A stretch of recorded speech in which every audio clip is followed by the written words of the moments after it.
Hello, history adventurers! It's me, Ramuel, your trusty guide through the wild, wacky, and sometimes super serious past. Today, we're diving headfirst into the action-packed era of 190 AD to 210 AD. This was a time when once mighty empires fell into chaos, and new leaders had to fight their way to the top. Our story begins with a hero duo that defies all expectations: Perpetua and Felicity. Perpetua was a young, well-educated Roman noblewoman and a new mom, and Felicity was her faithful slave. They were both Christians, which was a very dangerous thing to be. Around 203 AD, during the persecutions of Emperor Septimius Severus, they were arrested in Carthage, in modern-day Tunisia. What makes their story so amazing is that Perpetua kept a diary of her time in prison, called The Passion of Saints Perpetua and Felicity.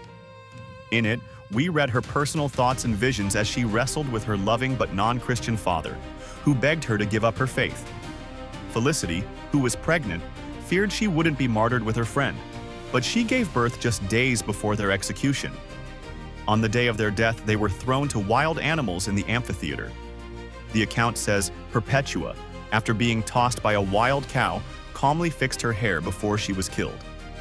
Their story became a powerful symbol, showing a master and a slave standing side by side as total equals, facing death with unshakable courage. This 20-year period was one of the most chaotic in all of Roman history. It started with a shocking event in 192 AD, the assassination of the bizarre Emperor Commodus. He was strangled in his bath by his personal trainer, Narcissus, which is a pretty wild way to go. His death plunged the empire into a brutal civil war known as the Year of the Five Emperors.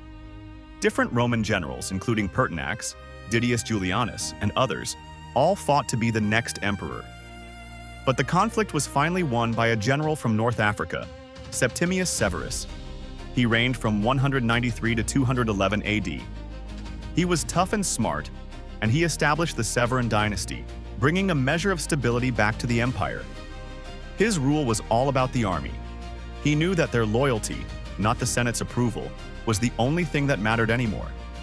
He led successful campaigns against his rivals and even fought a war against the Parthian Empire, capturing their capital. Now let's head east to China.